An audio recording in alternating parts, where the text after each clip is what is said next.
All right, welcome back. It's time to dive into the crypto markets with Forum Daily's crypto and digital asset update with Bobby Del Rio. So cryptocurrency has been absolutely besieged with lawsuits. There's too many to name all of them. I will say the two biggest lawsuits that both happened last week. They were announced. It's the SEC versus Coinbase and the CFTC versus Binance.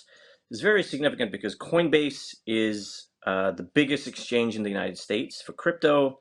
Binance is the biggest crypto exchange in the entire world. It's also significant because there's a really weird thing happening between the SEC and the CFTC, who are essentially competing regulatory agencies for cryptocurrency in the United States. And there's a lot of people who are caught in between because you have the SEC, whose job is to regulate securities, essentially calling all the cryptocurrencies securities. And then you have the CFTC that regulates commodities, calling all the key cryptocurrencies commodities, because there's clearly this competition between the agencies. I think it's because there's a lot of fees associated with the next iteration of finance, and any regulatory agency that has cryptocurrency under their purview is going to make a lot of money. With that said, Gary Gensler is requesting $200 million from US Congress so he can continue to punish the bad players in cryptocurrency in his view. So definitely keep an eye on the SEC versus the CFTC. It's very unclear. There's a lot of centralized crypto players who are caught in between, who are very frustrated, and it's been uncertain as to how that's going to play out. Speaking of uncertainty, Bitcoin hit 29K briefly today. It's been trading about 28.5. It's very significant if you think about it, because at the end of 2022, Bitcoin was trading about 16 and a half, 17,000.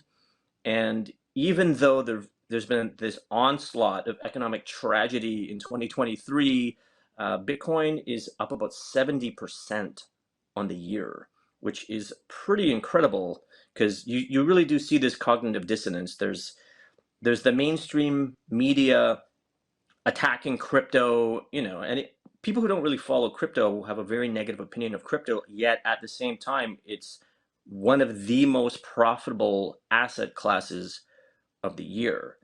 So definitely track the price of Bitcoin. And, as these banks collapse and people lose trust in the banking sector, that was actually why Bitcoin was created, was to be an alternative to TradFi, traditional finance.